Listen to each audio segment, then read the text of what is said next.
What's going on, everybody? My name is Nick. My name is Dave. And this is the Deep Dive, and we are in our third and final week of this series called Generosity of the Heart. Today, we're focusing in on service and how to get involved. That's right. So, you ready to do this? Sure. Let's do it.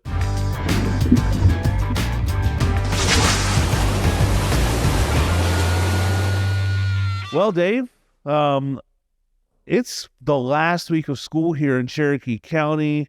So I know all the parents out there are getting their summer calendars ready and all that good stuff. Well, I hope they've already got a running start on that. I'm sure there's a lot of camps and stuff planned, but it's it's the in-betweens now, as you like to say, the in-betweens in the valleys that we have to figure out what are we doing. Yeah. But it'll be good. It'll be a good time. We got to celebrate the graduates this past Sunday.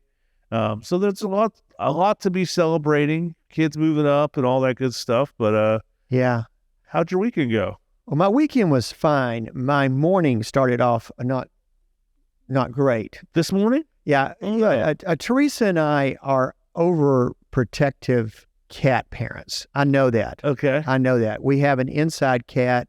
We had 3 boy cats before, and they would get outside and join cat fight club. And so we just, Zoe's this little pristine, she's very small for a cat, right? A kitten.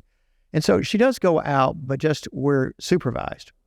So today she takes off. Oh, no. And heads up into the woods. And so I spent, 20 minutes, and I had to go to the neighbor's yard because the way our yards are, and there's fences around my yard, but not my neighbor's yard. So I had to go terrorize them by going to their backyard this morning. Go up in the woods, calling her for 20 or 30 minutes, came back in, and she's sitting on the dining room table. At least she was there. Well, she came back in. We left the door open, and she got finished and came back in. So, I don't know. That is rough, though. Having been there, done that a couple times, like, there's no stress, like, not knowing exactly where your pet is. Right, yeah, because I'm not really sure her navigational skills, because she hasn't been outside much. But so that was the way my day started off. And I know you've got kind of a few days ahead of you that are days going up to Nashville. Good and trying at the same time. Yeah. Not really trying. It's just kind of like, oh, here we go. We gotta go do that thing. But going up to Nashville, getting to hang out with my mom for a little bit. So that'll be a good time. And then getting her all checked in and checked up and making sure that the lung transplant's still going good. They still have to check for rejection and stuff like that. So hopefully everything will be good to go. Hope so. We'll be back in a jiffy. But well, why don't we get moving here into the sermon, and why don't you go and break it down for us? Remind us what you think. We've been in this message series called Generosity of the Heart, and it really kind of harkens back to those vows of membership with prayers, presence, gifts, service, and witness, right? That we make a vow to when we join the church. And so we did look at money. And then next week was a broader, because we talked about the words that we use, because just my observation is that we need more kind words. We need more encouragement in the world. And I think that is something that we are stewards of as well, what we say, how we behave. And so this week, though, we moved into another arena, which is service. We do have a church that does volunteer, but it seems like we're always looking for volunteers. And so one thing that I would challenge, I didn't really get into this in the sermon, is that to think about it not as volunteering, but your ministry. Yeah. The whole concept of every member is a minister. Sometimes we call me the minister, or you a minister.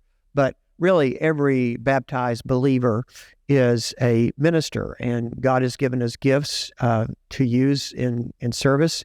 And so that's just kind of where we began. It also happened to be, although it was kind of a planned accident, it was also the day that we celebrate Jesus' ascension into heaven. We call it Ascension Sunday.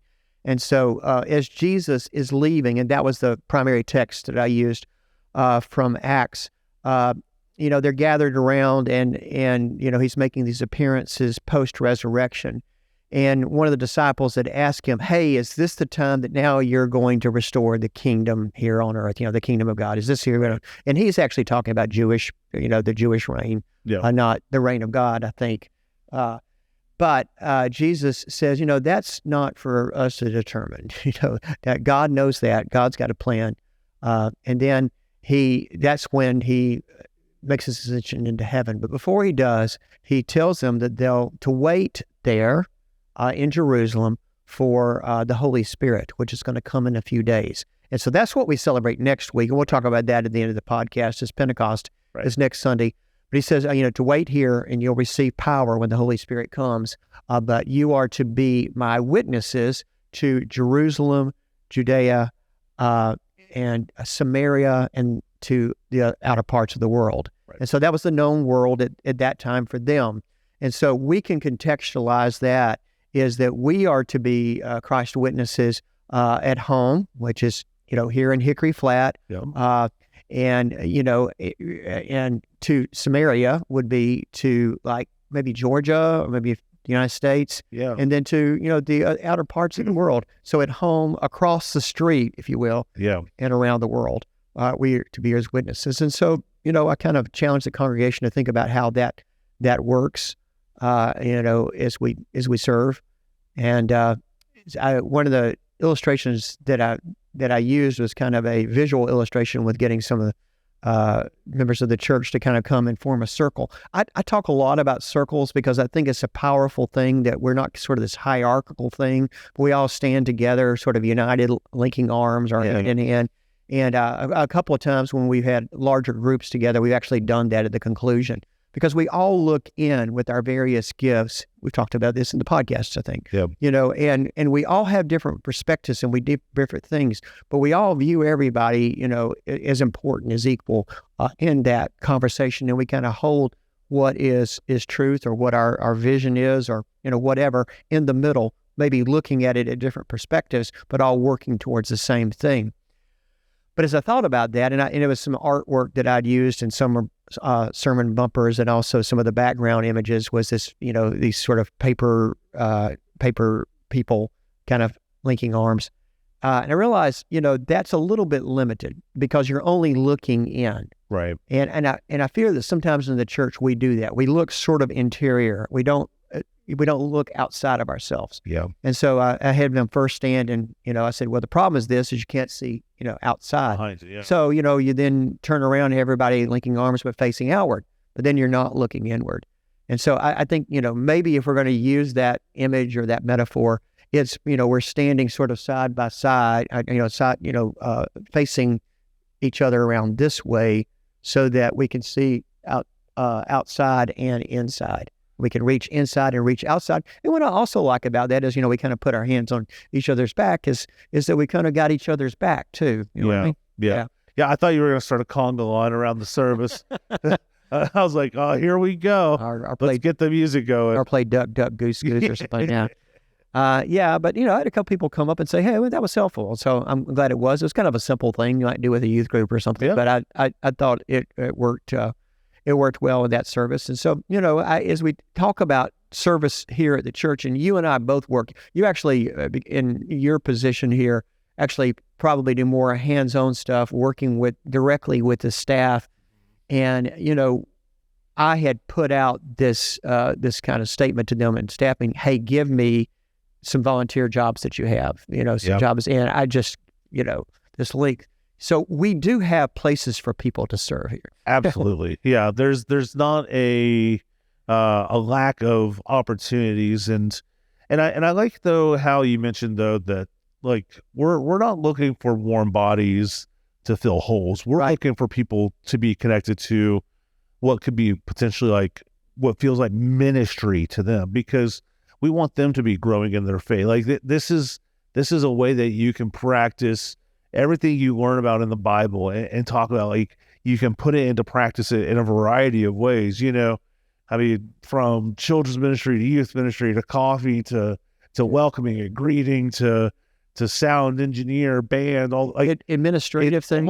Administrative things, yeah. exactly. Like it all collectively adds to the whole. Right. And it all has the purpose of not creating a just seamlessness here, but creating easy avenues for people to get to know Right. God. Yeah. If God's gifted you, there's a place for that gift. Yes. That's part of my whole theological makeup. Yeah. That you have a place in the church. We're not being gatekeepers in any place.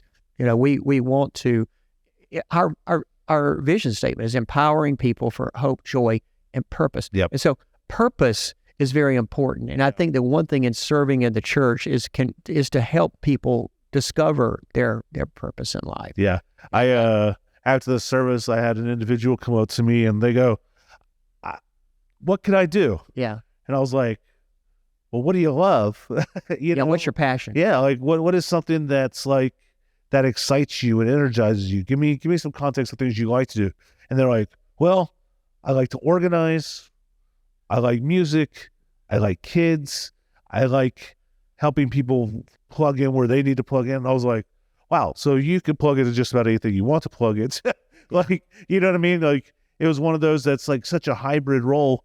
And we just got to kind of talking and realizing that you really, or this person really could find a lot of avenues. It's what do they feel like they have time for? Getting linked into the community. Yeah. Exactly. So Yeah. We each have, we mentioned gifts, but, I think there's gifts, graces, and passions as well. yeah. And so sometimes we might have a gift, say, for organization or something. And so we stick them in children's ministry and they really don't jive with kids. Yeah. But yet we put them into, say, a trustee's position or something like that. And that's a place where they really understand and Right. So we want to make those connections where people are really, and sometimes, you might float around a while till you find that place that is really sort of your niche in the church. And that's a great point. And that's something I would consider, for anybody who's trying to find something to be a part of that maybe you're not sure of, is give a couple things a try. Like, we're not signing you up for something in blood or anything like that. This is what you have to do for the rest of your life. Get in there and try a couple different things and see what brings joy. Right. And I think that's where you'll see real change. Is you'll know pretty quick what feels draining and what's bringing joy. Yeah. And if it's bringing joy, that's where, in my opinion, that's where you need to be. And graces is another thing. And I'm using this in a very broad sense as well, because it can be a lot of things. Of course, there is definitely the grace of God that has saved us. But I'm looking at it as like life experiences that have happened. And through that grace of God, maybe a person went through like a tremendous tragedy of some sort and loss, and they've gotten through that and got onto the other side, where they can help someone else who may be facing a similar circumstance. I've seen that in our survivors group, which became Wildflowers, which out of that kind of birthed grief support. Yeah. And, there's Teresa and I have been through a lot of grief, but there's a couple of other people in there that are kind of alongside because they're a little bit further along. But there's some other people that are emerging and they've got a story to tell. Yeah. And it's through this grace. Or, maybe they had a great experience that was maybe work-related, but it gave them some particular skills, a skill set that the church needs. Yeah. And so, and that in itself is a grace as well. Or maybe a grace is just at a life stage that someone is at. They've gone through and seen God's grace at every stage, and maybe, they were young and had kids and they were very busy and they couldn't give as much for the church, and they got early retired and they had a lot more time to volunteer for church, but now they might be moving into another era where maybe they're watching online most of the time, and they may be thinking, where's the place for me? Yeah. And that's one of the things that I'm really hoping to open up is finding places wherever you are. Yeah. If you're limited in your mobility, if you're limited in your time, if you're limited to maybe traveling a lot and having to watch online, there's still a place that you can serve in God's church. Yeah. And I'm excited at the possibilities of opening that up more. It's been open before, but I don't know we have been quite as passionate about trying to get folks connected that way. This isn't an accident, right? Like, you talking about this, a few weeks after we had this idea of fresh expressions Yeah. and stuff like that. Like we are actively looking, for new and exciting ministry everywhere, because we recognize that there's people in our community that need to be reached. Yeah. And whether that's life experience, I could see even in my circumstance down the road going, I might have a passion for stepfathers and how to integrate them into a family midway through, because that was my circumstance. I lived through some of those hardships and stresses, and I've seen things that worked and what didn't work and stuff like that, which are some of these graces. Or a support person for someone a family member who's been through transplant surgery. Right. Exactly. That's a very unique niche. Right. And, when you're being sort of that caregiver and that support person, to sit down, and this is going to be a long, ongoing thing, but let's sit down with some families who might be facing a similar things. We've got a couple people waiting on transplants right now. One that we had a family that had a daughter that just had a transplant like 2 weeks ago. Yeah. Excuse me. So what to expect? What's the journey like? Right. Because there's people who feel alone in their circumstance and in their space all over. And maybe they don't know Christ. Maybe they need to be reached out to. Like, there's so much opportunity. And if our opportunity can align with our passion and our experience, like, man, we could do some great things. Yeah. And some of it's just, let's get creative. Yeah. Right? Like, let's find, like, let's not put the barriers on, well, this wasn't necessarily a church that I grew up in or whatever. This isn't how it used to be done. That doesn't mean that's not how it's not supposed to be done going forward. Like, I think what we're kind of saying is, tell us what you love and what you're passionate about. And maybe we have something we can plug you into here. Or maybe there's an opportunity that we've never explored that we want to get going with you. You know what I mean? Sure. And I think that's where you were kind of getting towards the end of your sermon, as you kind of put up the slide that's like, you got anything, come talk to us, That's right. And we have existing ministries that definitely need support. Sure. But if God has laid something on your heart, that there's passion burning in you and you see a need, then let's do it. Right. Let's feel it. Let's talk about it. And, there we've got several stories we could tell of how that's happened. And recently, one thing that we're working on right now is a thing a guy in the church, Mike Hill, came to me with, and I was going like, that is a great idea, because we do some stuff with senior adults, but we live in a community where the 55 plus is just, and we have a lot of young families with young children, and we have a lot of 55 plus. That's kind of our demographic. That's our demographic. That's who our community is. And so a lot of our senior adult stuff are, more social and he was talking about some very specific things that they are facing. And he is, he's maybe my age, a little bit older. And, he's facing some things as you have aging parents and you're kind of working with them, or stuff about having a family member have Alzheimer's, some stuff with like some of the senior services that out there. There are a lot of other things, and bringing in some sort of resources for that. And, we did some educational things around that. And I just thought this is a great idea and kind of untapped right now. Absolutely. Yeah. And so that's pretty awesome. I agree. And I want to, because you mentioned like our demographics of kind of younger families and older, and I want to just express something that kind of shows that there's definitely a need for us to be consistently looking for new opportunities as well. Yeah. Is that if you consider this, that we've got young families and 55 plus, what are they going to be in 10 years? Yeah. What are these families going to be? Mm-hmm. They're going to be youth age parent families, with kind of that youth age, and they're going to be older 70s plus. You know what I mean? Yeah. If our demographics of people who are here stayed the exact same, our ministry is going to need to change to adapt to the people here. Yeah. You know what I'm saying? But hopefully we continue to grow, you know what I mean, and stuff like that. But that is something that we need to consider as we look forward in our ministry and where we're going and how we continue to plug people in. And that's why ideas, new, fresh things are always important. And that's why, like, we are so passionate about getting people plugged into these new things, because who knows? You know, like what's the future's going to hold? And so I see like lots of things going on. We already have lots of things happening, Yeah. but lots of things. So how do we hang them? How do we organize them?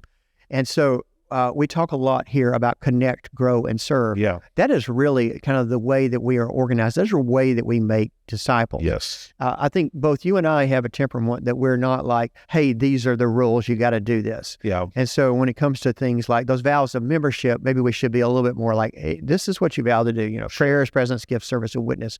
But there is, you know, an expectation that each person is in the church to grow here, to be growing in your discipleship. What it's kind of going to look like is you're going to be doing something in one of those three. You're going to have made some sort of place in each one of those: connect, grow, and serve. Yeah. You know, connect, whether it's connecting in worship or working with one of our connect teams that are helping to assimilate and, you know, or to do some church-wide things. Yep. You know, that whole arena of connect, hospitality kind of falls under that.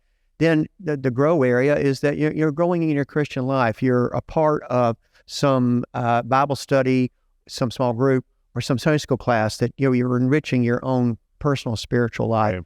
And then in the serve, where are you serving within the church? And, you know, each person, I think, should sort of look at their lives and do sort of an audit, going like, well, you know, I'm doing a lot of serving, but, you know, I'm not on any Bible study, you know, Right. or, you know, I'm always in worship, but don't too much else. Right. You know, and we're here to help you. I mean, you know, Nick and I, that's part of what we do. And part of what really, I think both of our passions are, is that like when we find somebody and get them involved, it's exciting to do, you know. Yeah.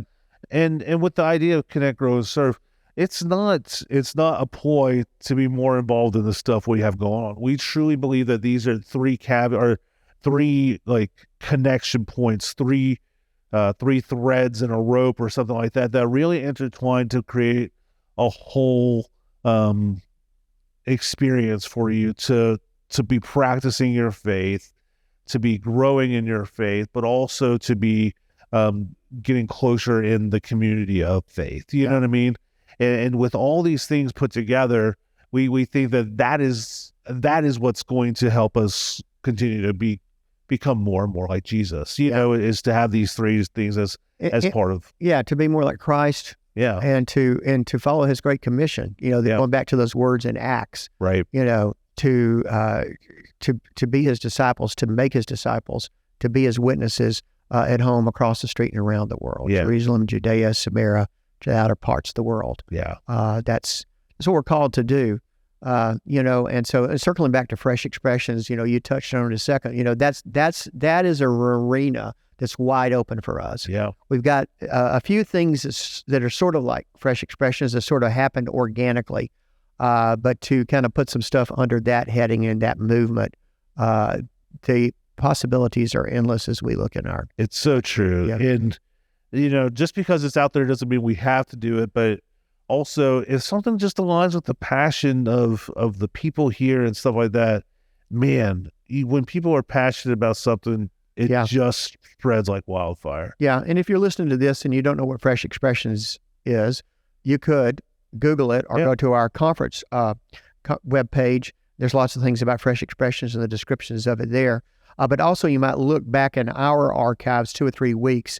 And I had an interview with Heather Jalad, who is our conference person for Fresh Expressions. And she said some really good, helpful things about that there. So, you know, that's a term I think you're going to be hearing a lot about around here. Absolutely. Yeah. But as you consider where you plug in, there's a lot of things to kind of work through. And, you know, we recognize that time is a really precious commodity in this time and age and stuff like that. So as you consider the timing of it, you know, if you're excited, you have the space to dive all in by any means. But if you're like, Nick, Dave, I just don't feel like I have a lot of time to give, start small. You know, maybe you do an event here and there to just be a part of it, to join in community. Maybe you take on a short-term class or something like that. Yeah. Don't feel like you have to like move everything else in your world out of the way. Spending 40 hours at the church. Exactly. Yeah. Don't feel like you got to do that. Find the space that you can and try to build off of that. You know what I mean? And there's different ages and stages, Right. And I know we have some young families with kids, and and all that comes with that: ball practice, school, doctor's appointments, that whole thing. But what Nick said is absolutely right. Find a place to plug in, and if you're not seeing that, if there's not something that's working for you, hey, I could do a Bible study on a Tuesday morning. Can we get a mom's group going? Or we're trying to do some more things with men. We got 3 or 4 men's groups, but we need more there, particularly for young men. So, we're looking for things, and we're open for ideas. And so, it's better and works much more effectively if we hear the kind of an uprising or kind of ground up sort of movement towards some of these ideas, rather than Nick and I just sitting in a vacuum and coming up, hey, this would be fun, because we won't buy in, I guess, is what I'm looking for. Yeah, for sure. But again, this isn't supposed to be something that is going to add a ton of stress, but acknowledging God in our space and our time and our energy, our gifts, service, all that stuff, is a very important thing as well. So, as we don't want to pressure, we also want you to consider there's kind of a balance here and there. Yeah, we don't want to pressure, but at the same time, we do want you to do an audit of your life. Yeah. And Jesus said, earlier sermon in this series, where your treasure is, there your heart is. Where you're spending your time is where your heart is. If your Christian life and growing in your Christian life is of value to you, if you would say that it's first place in your life, then your bank account, your schedule, your activities should reflect that. And so, just gently saying, do an audit of your life and saying, I need to reprioritize some things, because I do need to make some time for my spiritual growth, for my spiritual service. I will. The last thing for me to say is, we were doing a Bible study recently, and one of the quotes that came out of it, it said, "You are what you contemplate." Right. What you're constantly thinking through, and what's constantly on your mind. And as you're doing that audit, how much of that space has some sort of God component in it? You know what I mean? Maybe that's a good place to kind of think through. Dave, do you have any kind of closing remarks in on this? Just want to get everybody excited about Pentecost Sunday. Wear red for Pentecost. Whether it's socks or shoes or a shirt, whatever, a scarf. We want to celebrate the birthday of the church and the Holy Spirit coming on Pentecost. And so it's going to be a big celebration on Sunday, and looking forward to planning and worshiping with folks as we do that. Yeah. It'll be a lot of fun. Thank you guys so much for kind of tuning in, as you always do. You know where to find us. If something that we've talked about has sparked a ministry opportunity, or something that you'd love to consider, contact me and Dave. We'd love to take you out for coffee, or just find that space and find that way that we can just talk through it with you and figure out how to make things happen and stuff like that. But that's all I've got. Dave, have a good trip to Nashville. We'll be praying for you. Thank you. I appreciate it. Yeah. And thank you guys for watching. We'll catch you next time. God bless.